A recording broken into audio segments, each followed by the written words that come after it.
Continuamos nuestra segunda clase de comentario cabalístico al libro o a la carta de Gálatas. Yo creo que todas las personas que comienzan en este camino espiritual, estudios cabalísticos, deben estudiar primeramente esta carta antes de adentrarse realmente en estos estudios, porque, bueno, al menos los que pues han salido de una corriente cristiana, porque pues el judío ni modo, porque ya cuando van a estudiar estos textos, al menos los de Occidente, los latinos, que de una u otra forma tenemos una creencia cristiana, llamémoslo así, porque así nos inculcaron desde niños, una influencia más bien. Es indispensable conocer este tratado para no caer en lo que ahorita estamos viendo en internet. Una locura el internet ahorita con respecto a la cábala. Entonces, el propósito, la clase anterior hablamos dimos una introducción, ¿no? Y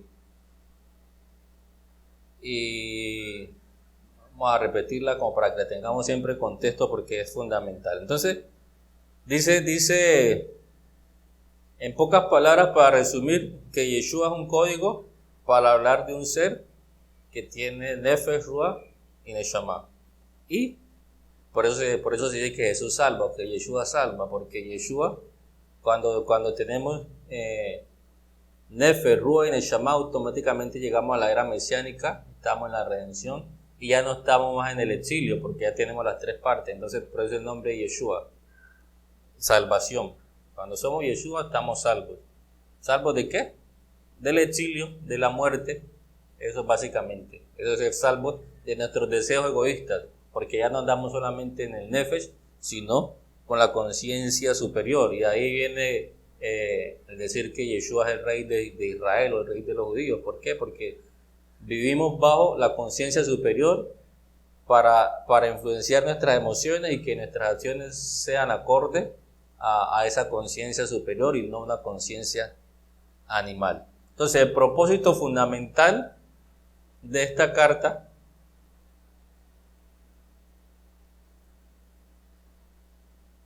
es dejar en evidencia el verdadero mensaje del Evangelio, que Pablo lo llama, y que sabemos que en nuestro tiempo se conoce como Kabbalah. Hablar de Kabbalah hoy, si nos remontamos en su tiempo, Pablo y los emisarios de Yeshua hablaron de las buenas nuevas de salvación, de evangelio. Hoy en nuestro tiempo hablamos de Kabbalah, es lo mismo. Es exactamente lo mismo. Entonces, ¿por qué Rab Shaul escribió esta carta? Como lo acabo de decir, para dejar evidencia de lo que es el verdadero mensaje de la espiritualidad, ¿no? Porque en aquellos tiempos, miramos que todo se repite en las generaciones. Y ahora en este tiempo también lo vemos evidentemente cada vez que entramos a internet, que una serie de individuos que toman este mensaje de la Kabbalah, de la espiritualidad, y lo mezclan con tradiciones judías y hacen pensar a las personas que es que así es la verdadera Kabbalah, que la Kabbalah tiene que estar unida a tradiciones judías para ser Kabbalah, de lo contrario no es Kabbalah. Y entonces los que enseñan Kabbalah te meten que tienes que circuncidarte, que tienes que ponerte el talí, que tienes que ponerte equipá, que tienes que ponerte los tefilín, que tienes que poner los mezuzot, en fin, rituales judíos. Que llegó no sé qué, el viernes, para el viernes de Shabbat, y tenés que encender velas, y que se murió un fulanito, entonces cuando él muere tenés que encenderle velas. Todos esos son rituales del judaísmo que nada tienen que ver con la espiritualidad. Y es aquí cuando surge el término judaizar. Entonces, tomar las cosas espirituales y atraerlo al judaísmo, eso se llama judaizar. Entonces, y lo que pretenden hacer estas personas son querer convencer y obligar a personas que no son judíos biológicos, volverlos judíos. Es que usted tiene que hacerse judío porque es que el pueblo judío es el pueblo escogido. Eso es puro mentira.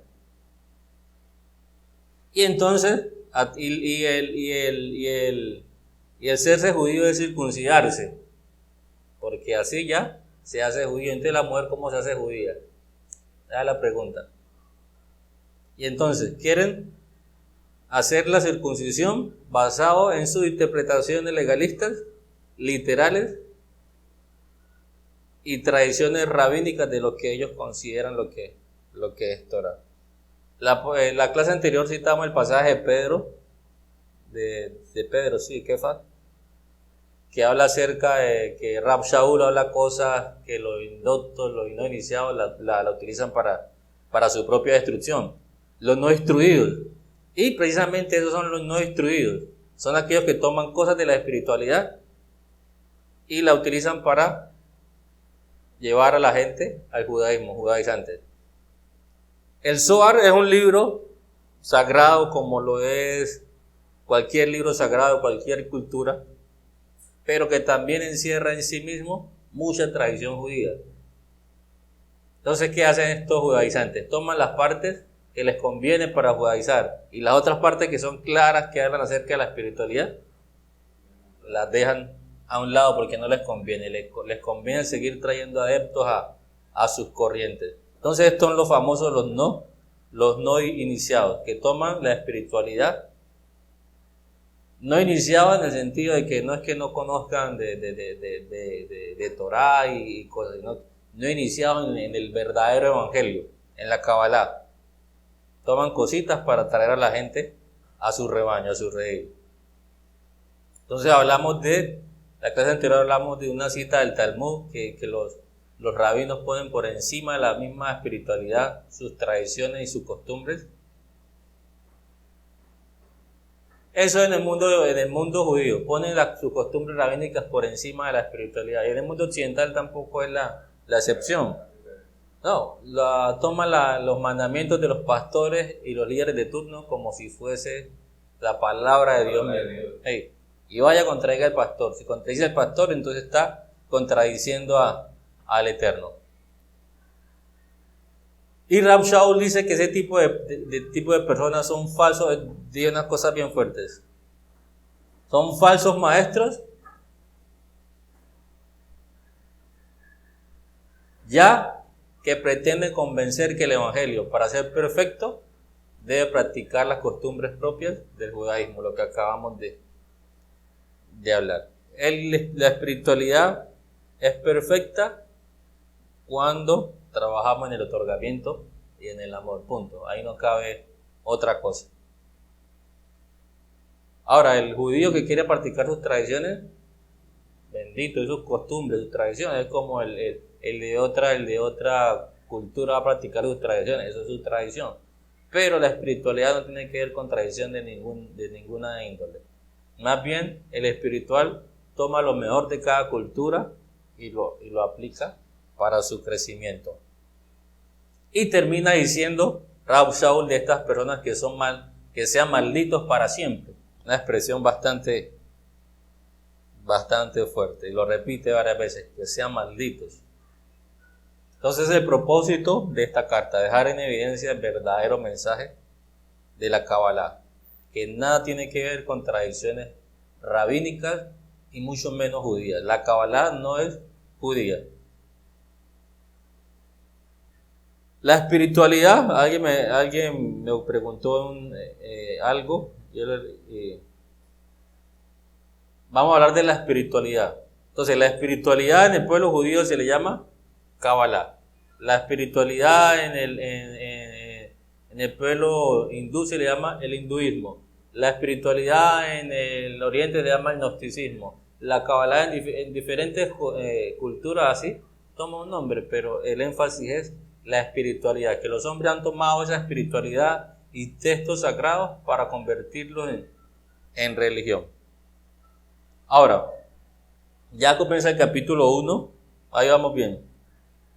Lo he dividido en secciones para que lo podamos comprender. Esta primera sección vamos a hablar del capítulo del verso 1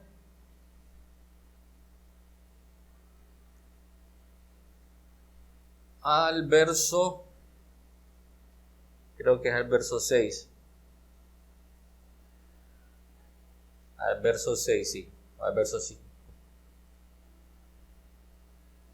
Esta porción ya la hablamos en la Parashá 16 del año anterior.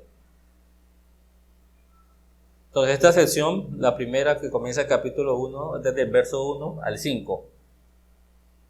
Y esto es el eje. Aquí radica el poder comprender bien el mensaje de Pablo. El contenido de estos primeros versos es de un nivel cabalístico tremendamente elevado. Comprenderlo literalmente pues ocasiona lo que venimos viendo hasta el momento, religión e idolatría. Son de estos versos que Pedro dice que son de difícil interpretación, que los no iniciados toman para su destrucción. Entonces comienza diciendo, de Shaul, un emisario, también de todos los hermanos que están conmigo. Recibí mi comisión por medio de Yeshua HaMashiach y de Elohim el Padre, quien lo levantó de los muertos, y no de seres humanos o por mediación de humanos. Vamos a tratar de ir desglosando este primer verso. Shaul es un emisario, también de todos los hermanos que están conmigo. Y comienza diciendo, recibí mi comisión por medio de Yeshua HaMashiach y de Elohim el Padre, quien lo levantó de los muertos y no de seres humanos o por mediación de humanos. Ya aquí el cristianismo toma esto para hacer unas cosas bien raras. Entonces lo primero que vamos a aprender aquí es que Pablo Rab Shaul dice que su trabajo de difundir las buenas nuevas de salvación no fue por mandato de ningún hombre. Hoy es muy común en el cristianismo hablar del, ¿cómo se llama eso? El que te envía, la cobertura. Rab Shaul dice que lo envió el Padre y Yeshua. Vamos a comprender eso. Entonces esto es importantísimo porque el ser humano siempre quiere tener un hombre que lo guíe para echarle la culpa de lo que le pasa, para echarle sus problemas. La humanidad siempre anda. Estos días alguien me decía acerca de cómo escuchar el maestro interno, el maestro interior. Entonces me decía, pero ¿quién nos lo enseña? Decía, pero es que no lo enseña nadie porque está dentro.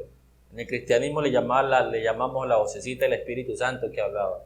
Ese maestro interno siempre nos habla, pero lo que pasa es que no le hacemos caso, porque siempre estamos esperando que una persona me enseñe a cómo hacerlo, cuando nosotros tenemos la capacidad de aprenderlo. Y eso lo enseña Baal Hasulam, que si podemos lo miramos ahora. Entonces, pero aunque ciertamente necesitamos un maestro, como siempre lo digo en nuestros comienzos, que nos guíe, ¿para qué?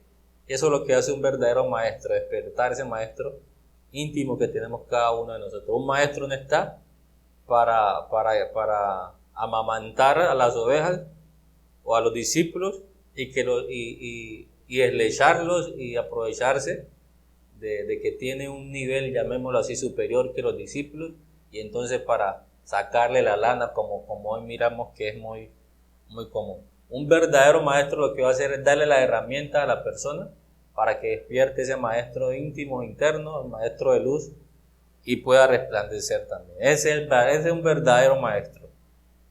Y ese maestro interior se llama Yeshua.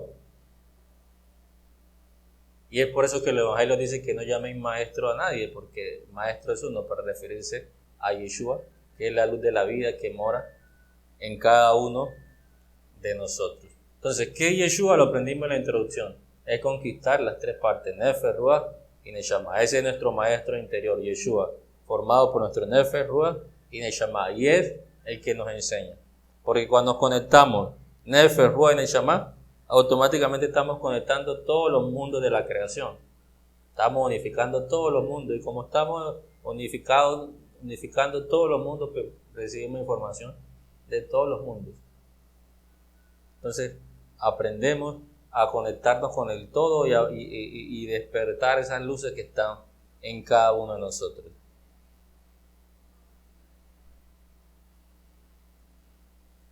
Entonces, en este caso, Pablo dice que su comisión fue por medio de Yeshua. Entonces, lo que él está enseñando aquí es que él despertó ese ser de luz interno. Eso es lo que él está evidenciando aquí. Ese maestro interior que todos llevamos dentro, pero que en la gran mayoría de las personas está muerto, está dormido, muerto, mejor hablemoslo de eso. Es lo que él está evidenciando aquí. Por eso Pedro dice que son de difícil interpretación y que los no iniciados la toman para perderse. Solamente los dice el Bala Surán que un verdadero sabio puede entender las enseñanzas de un maestro sabio. Entonces, en este caso, vuelvo y repito, teniendo presente que Yeshua es Nefer, Ruach, Neshama, Pablo lo que está diciendo aquí fue que él despertó ese maestro llamado Yeshua HaMashiach que habitaba o que habita en él, que antes no lo había reconocido, pero ahora sí lo reconoce. Hasta ahí vamos bien. Elohim Padre, ¿qué es Elohim el Padre? Es un código para hablar de la sabiduría e inteligencia. Jomá, Binah. Entonces, Jomá es sabiduría y Binah es inteligencia. ¿Qué es sabiduría? Los cabalistas nos enseñan, los verdaderos cabalistas, los verdaderos sabios nos dicen que el verdadero sabio es aquel que pregunta. El sabio no es el que da la respuesta, sino que el sabio es aquel que pregunta. De hecho, Jokma lo podemos permutar en la palabra Koach Ma, que significa la fuerza de la pregunta. Por lo tanto, cuando en nuestro interior comienzan a surgir preguntas como ¿yo quién soy? ¿De dónde vengo? ¿Para dónde voy? Son interrogantes.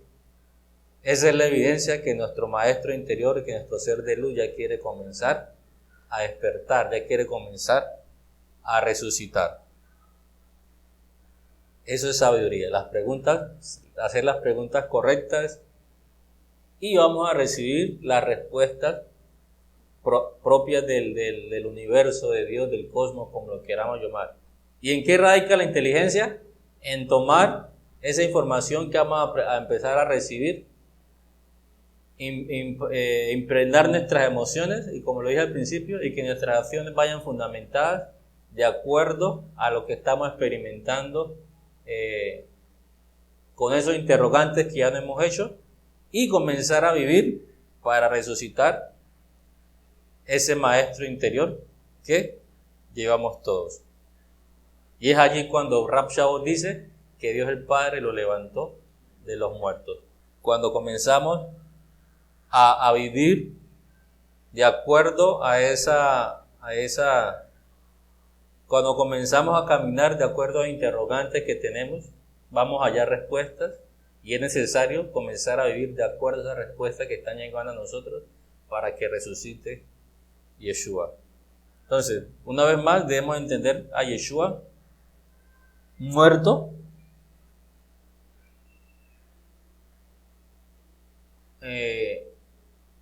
cuando se está solamente en el nivel más bajo del alma, en Nefesh. Ahorita vamos a mirar un poco más al respecto. El segundo verso dice a la comunidad mesiánica en Galuyá. El verso 3 dice, gracias, hasta allá vamos bien, ¿cierto? Gracias y shalom a ustedes del Elohim el Padre y del Adón Yeshua HaMashiach. Estoy leyendo la traducción que se llama la Brit Hadashah. Entonces ya hablan en el libro de Jesús el Maestro de los Secretos, hablamos de la palabra gracia. Gracia en hebreo es Gem, que es un acrónimo para hablar de sabiduría oculta, que es otro nombre para hablar de Kabbalah. Y Shalom, los sabios dicen no lea Shalom, sino que lee Shalem Va, completa conexión. ¿Cuál era el deseo de Rab Shaul en este mensaje que les envía? Que por medio del verdadero mensaje de la Kabbalah o el verdadero mensaje del Evangelio se pudiera conectar las tres partes del alma.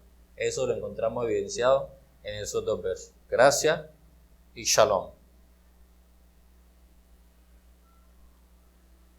Ahora, verso 4 dice, quien murió por nuestros pecados, para que pudiera salvarnos del malvado sistema del mundo presente, en obediencia a la voluntad de Hashem, nuestro Padre. A Él la gloria por siempre y para siempre. Amén. Estos otros versos también de difícil interpretación. Y el problema con el cristianismo, todo literal y no tienen una fuente, o sea, para ellos la Biblia es todo. Punto. Y no se dan la oportunidad de que ni siquiera los evangelios apócrifos los leen porque son del diablo.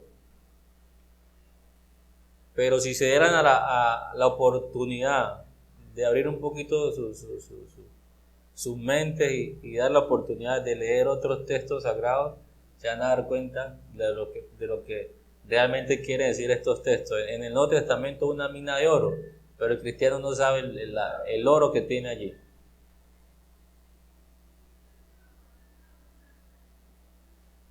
Quien murió por nuestros pecados, entonces de ahí dicen que Él murió por nuestros pecados, que tenemos que confesarlo porque Él nos salvó por su muerte. Yo ya me di cuenta de una cosa, que con la mujer y con los cristianos me pelea porque siempre vamos a perder. Siempre vamos a perder. Ahora, este verso se resuelve cuando leemos la porción Kitise que se encuentra en el libro de Barín, del Zohar. Dice así: esta porción habla de dos Mesías que descendieron junto con la Shekinah al abismo, a esta dimensión. Dice el Zohar que el Mesías descendió por su propia voluntad a fin de poder terminar con el exilio y vencer la muerte. Sabemos que exilio y muerte es lo mismo, solamente andar en Nefesh. Entonces el Mesías de su propia voluntad descendió al abismo, a este mundo más bajo. Este mundo más bajo es el mundo de las Klipot.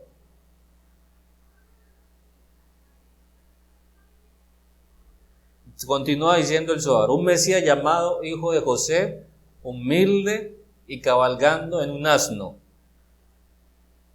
Y el Zohar llama a este hijo José el muerto. Aquí surge la idea de los dos Mesías que lo expliqué en la Parashat.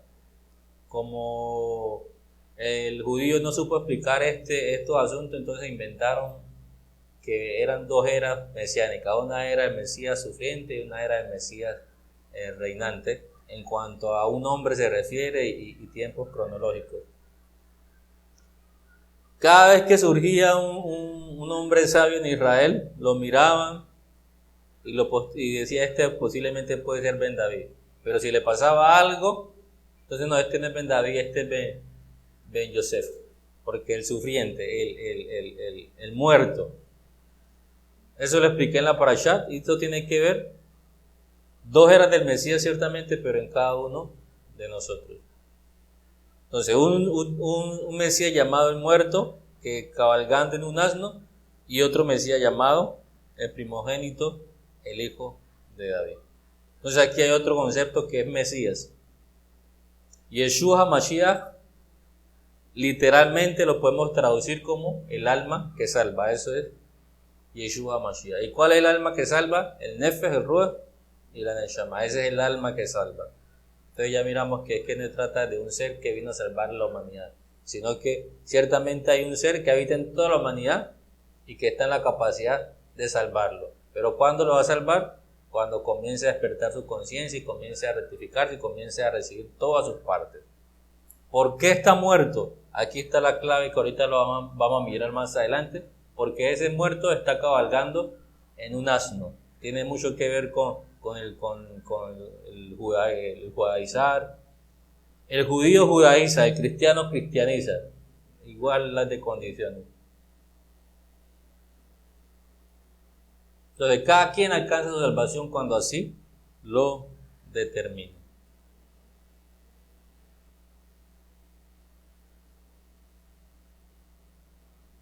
El verso 4 dice que Yeshua HaMashiach murió por nuestros pecados. Y la sabiduría esotérica nos enseña que todos tenemos al Mesías muerto en nuestro hígado, porque ahí está el asiento de nuestros deseos egoístas. ¿Por qué murió por nuestros pecados? Porque lo tenemos muerto en nuestros deseos egoístas. Eso es pecado, alejamiento. Cada vez que yo hago algo en contra de una persona, cada vez que me desconecto de alguien, estoy en pecado. ¿Y por qué me desconecto de alguien? Por mis deseos egoístas. Y cuando estoy en mis deseos egoístas, pues entonces, ¿qué pasa con el Mesías? Está muerto. ¿En dónde? Dice metafóricamente en mi hígado, porque ahí lo tengo envuelto en mi equipo, en mis deseos egoístas. Ahora, esta misma porción del Zohar enseña que este hijo de José, el muerto, va a levantarse por medio de Moisés, o sea, para hablar de la Torá. ¿Pero qué es la Torá? El amor y el otorgamiento. Entonces, ¿cuándo se levanta este Mesías muerto? Cuando comenzamos a amar, cuando comenzamos a otorgar, cuando comenzamos a vivir de acuerdo a las leyes espirituales que sostienen este universo. En otras palabras, este Mesías resucitará y será coronado como rey, el hijo de David, cuando expresemos el amor. Siempre los sabios insisten que el pilar y la base de toda esta existencia es el amor. Y los escritos del Nuevo Testamento hablan mucho, que todo se acabará, pero lo único que predomina sobre todo es el amor.